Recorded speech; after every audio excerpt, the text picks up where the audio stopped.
我们的山体呢还是光秃秃的，上面什么都没有。如何来创造一些植物呢？首先给它，比如说来一点草和花之类的啊，因为我们提供了一个比较强大的工具啊，在这个地方植物编辑模式 ，Shift 加3啊，按 Shift 加3这快捷键可以进入到这个模式。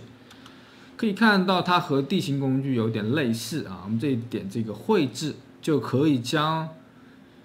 这幅图呢已经为我们提供了一些草啊花啊，默认提供了一些，但是呢，如何来添加自己新的呢？实际上这些就是一些静态网格体啊，静态网格体。我们按一下 Ctrl 加空格，这一些花在哪里呢？在 Learning Kits Games 这个文件夹下 Assets Environment 环境 Foliage Foliage 植物的意思，在这个里面可以看到啊，都在这个里面。如何来添加植物呢？你可以直接往里面拖啊，就添加进去了。比如说我们想添加一朵花，直接拖进去就 OK 了。这上面的数字就是你已经种了多少棵这样的植物啊。比如说我们现在全选啊，现在已经勾选好了啊，已经勾选好了。如果取消掉就是不种植了。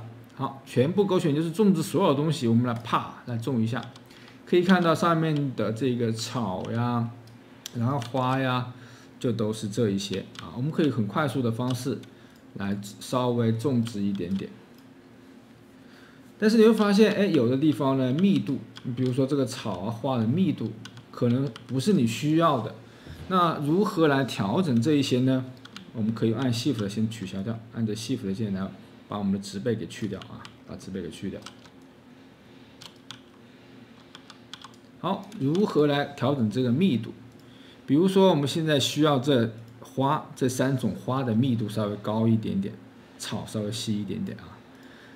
你可以首先选择这3种花啊 ，Shift 键多选，然后按着这个地方，把它的密度调成这个1000。这个时候你再种的时候，你会发现，这个花呢就会更多一点点了啊。或者是呢？你想把草的密度也变得更高一点点，可以单独选择这一堆草啊，单独选择这一堆草，然后把草的密度换成500，你可以看到这个时候草也非常非常密了，对不对？但是太密了，我不需要这样的，所以呢，我们把它换成50吧，啊，这里取消掉，换成50，可以看到这个时候啊，这个时候草呢就是比较稀啊。好，这个是植物的种植方式，还是比较简单的。我们先全部取消掉。我现在只想种花，你可以单独把花给勾选起来。你可以看到没有？单独种花，或者是呢单独种草，勾选前面这3种。这个是一些小碎片啊，小碎片。好，我们全选。将这一片地呢稍微重一点，把笔刷的尺寸变大，我们点一下就好了，笔刷变大，啪，就这样的方式呢来种一片这一个草地。当然，同样的，这个草地和我们现在这个地的这个材质不是很匹配啊，我们可以种到这个上面来，种到我们刚刚这个漂浮的岛上面来，把笔刷尺寸变小，然后密度呢，集体密度整体变弱一点点。刚刚感觉太强了啊，密度。可以看到这种方式来种把这个植物种到这个房子上去了啊。取消一下，我们在这个房子边缘，把这个尺寸变小一点点，在这个房子的边缘呢，稍微重一点点。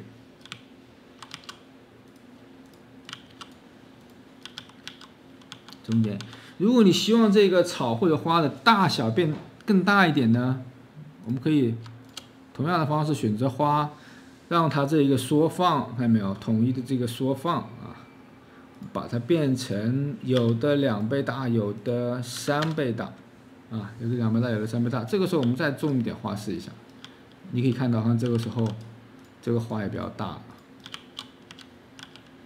但你也可以比较夸张的来几朵花啊，太多了就不行。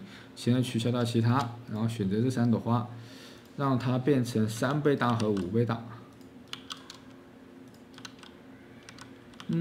好，这个花就有点夸张了，太大了，先暂时 Ctrl 加 Z 取消掉，3倍大到4倍大吧，稍微重击多就好了。